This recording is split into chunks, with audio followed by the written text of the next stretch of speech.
ఇక వీళ్ళు ఈ వస్తున్నటువంటి ప్రజల్లో పెరుగుతున్నటువంటి వైఎస్ఆర్ కాంగ్రెస్ పార్టీ పట్ల మద్దతును ఒక ఈర్షతో, ఒక ఫ్రస్ట్రేషన్తో, ఒక ఇండైజెషన్ ఫ్యాక్టర్గా ఈరోజు వాళ్ళకి మారింది.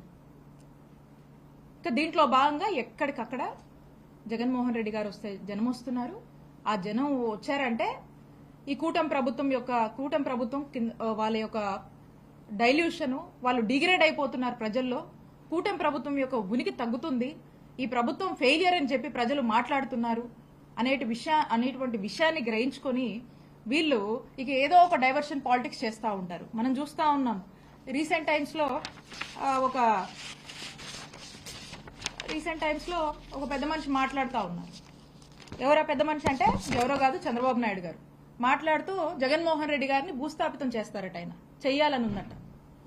దాని గురించి చంద్రబాబు నాయుడు గారు మాట్లాడుతున్నారు. మరి ఏదైతే ఆయన మాట్లాడుతున్నారో ఆయన పార్టీకి సంబంధించినటువంటి లీడర్స్ రీసెంట్ గా చూసాం మనం, బుచ్చయ్య చౌదరి గారు, ఆయన ఏం మాట్లాడుతున్నారు, ఆయన కూడా అదే ఇంకేదో మాట్లాడుతున్నారు. ఆయన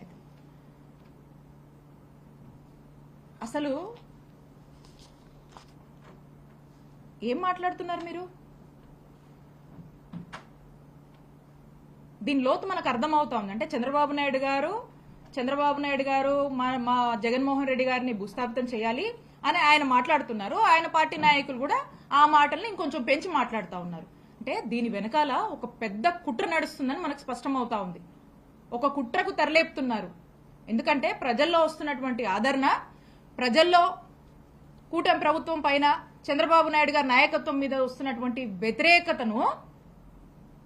వ్యతిరేకతను వాళ్ళు మంచి చేసుకునే దాని మీద లేక జగన్మోహన్ రెడ్డి గారిని, మా పార్టీని ఏదో భూస్థాపితం చేయాలని మాట్లాడుతూ ఉన్నారు. అంటే ఇలాంటి ఒక కుట్రకు తెరలేపి జగన్మోహన్ రెడ్డి గారు లేకుండా చేయాలి అనేటువంటి ఒక ప్రయత్నము, ఒక వాళ్ళల్లో ఉన్నటువంటి ఒక రాక్షస కోరికలు అనేది వాళ్ళ యొక్క మాటల్లో వ్యక్తపరుస్తూ ఉన్నారు. కాబట్టి నేను చెప్తా ఉన్నాను, మీరు ఈ రోజున మీరు హామీలు ఇచ్చినా, మీరు మాట్లాడినటువంటి, మీరు చంద్రబాబు నాయుడు గారు ప్రజలకు ఏదైతే సూపర్ 6 అని హామీ ఇచ్చాడో ఆ హామీలను జగన్మోహన్ రెడ్డి గారు జనాల్లోకి వచ్చి ప్రశ్నిస్తూ ఉంటే, లేదా మా నాయకులు వైఎస్ఆర్ కాంగ్రెస్ పార్టీ వాళ్ళు అనేక ప్లాట్ఫామ్స్ లో ప్రశ్నిస్తే మరి వాళ్ళ మీద కేసులు కడతా ఉన్నారు, వాళ్ళని నానా స్టేషన్లకు తిప్పి రకరకాల ఇబ్బందులు పెడుతున్నారు కదా. మరి మీరు మాట్లాడుతున్నారు, మిమ్మల్ని ఏం చేయాలి? సేమ్ మీ మీద కూడా అప్లై చేయాలి కదా. మరి ఖచ్చితంగా అంటా ఉన్నాము, బుచ్చయ్య చౌదరి గారు ఏదైతే మాట్లాడుతూ ఉన్నారో మేము దాన్ని తీవ్రంగా ఖండిస్తున్నాము.